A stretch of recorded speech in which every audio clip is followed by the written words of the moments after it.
नमस्कार दोस्तों, आपका स्वागत है हमारे YouTube channel knowledge in Hindi में। आज के इस वीडियो में हम महाराष्ट्र राज्य में स्थित जंजीरा किला, जिसे अजय किले के नाम से भी जाना जाता है, के बारे में जानने वाले हैं। इस मुरुड जंजीरा किले के बारे में बताया जाता है कि इस किले पर कई शासकों द्वारा हमला करने का प्रयास किया गया, लेकिन इस पर किसी ने भी विजय प्राप्त नहीं किया।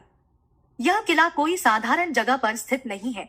यह किला चारों तरफ से खारे पानी के समुद्र से घिरा हुआ है। महाराष्ट्र राज्य में स्थित जंजीरा किला अपनी संरचना की वजह से काफी ज्यादा फेमस है। ऐसा इसलिए क्योंकि पुराने समय में जब हमलावर इस किले पर हमला करने आते थे तो इसका प्रवेश द्वार ही नहीं दिखाई देता था। इस किले के काफी नजदीक आने पर इसकी प्रवेश द्वार दिखाई देती थी। तब तक इस किले से तोपों से हमला कर दिया जाता था।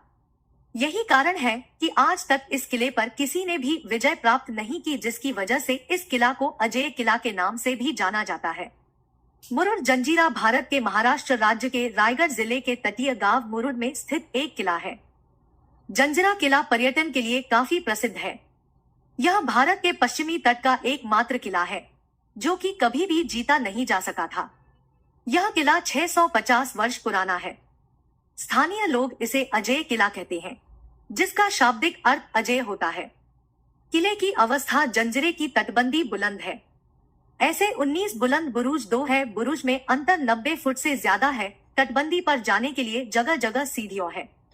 तटबंदी में कमान है, उस कमान में मुंह करके तोफ रखी गई है। जंजीरा पर 514 तोफा होने का उल्लेख है।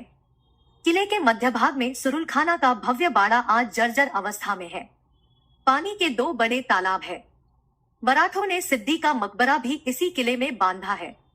यह किला समुद्र तल से 90 फीट ऊंचा है। इसकी नींव 20 फीट गहरी है। इस किले का निर्माण 22 वर्षों में हुआ था। यह किला 22 एकड़ में फैला हुआ है और इसमें 22 सुरक्षा चौकियां हैं। ब्रिटिश, पुर्तगाली, छत्रपति शिवाजी महाराज, कान्होजी आंग्रे, चिम्माजी अप्पा तथा छत्रपति संभाजी महाराज ने इस किले को जीतने का काफी प्रयास किया था, लेकिन कोई सफल नहीं हो सका। बाद में भारतवर्ष सम्राट छत्रपति शाहू महाराज ने ईस्वी सन 1736 में सिद्दी जोहर को मारकर यह किला हासिल किया। जंजीरा यह शब्द अरबी भाषा से अपने यहाँ रूढ़ हुआ है। जंजीरा मतलब बंदरगाह। इस बंदरगाह पर पहले एक मेढेकोट था। उस समय राजपुरी में मुख्यतः कोली लोगों की बस्ती थी। इन कोली लोगों को लुटेरे लोगों की हमेशा ही परेशानी होती थी। तब इन लुटेरे लोगों की परेशानी पर प्रतिबंध करने के लिए इस बंदरगाह पर मेढेकोट बनाया गया है। मेढेकोट मतलब लकड़ी के बड़े ऊन के एक के पास एक गाड़ कर तैयार की हुई तटबंदी। इस तटबंदी में कोली लोग सुरक्षित रहते थे। जंजीरा का प्रवेश द्वार पूर्वाभिमुख है। होड़ी से किले के प्रवेश द्वार तक पहुंचने का एक प्रवेश द्वार एक उपद्वार है। प्रवेश द्वार के पास एक शिल्प है। इस किले का सिद्दीकी सरदाराए ने यह किला हमेशा अजय रखा। छत्रपति संभाजी महाराज ने तो यह किला हस्तगत करने के लिए इस किले के नजीक 5-6 किलोमीटर अंतर पर पद्मदुर्ग नाम का मजबूत किला बनाया था। पर फिर भी मुरुड का जंजीरा जीतना महाराज को असंभव ही रहा। जंजीरे की तटबंदी से विस्तृत प्रदेश दिखता है। इसमें समुद्र में बांधा कासा उर्फ पद्मदुर्ग और किनारे पर साम्राजगढ़ यह भी यहाँ से दिखता है।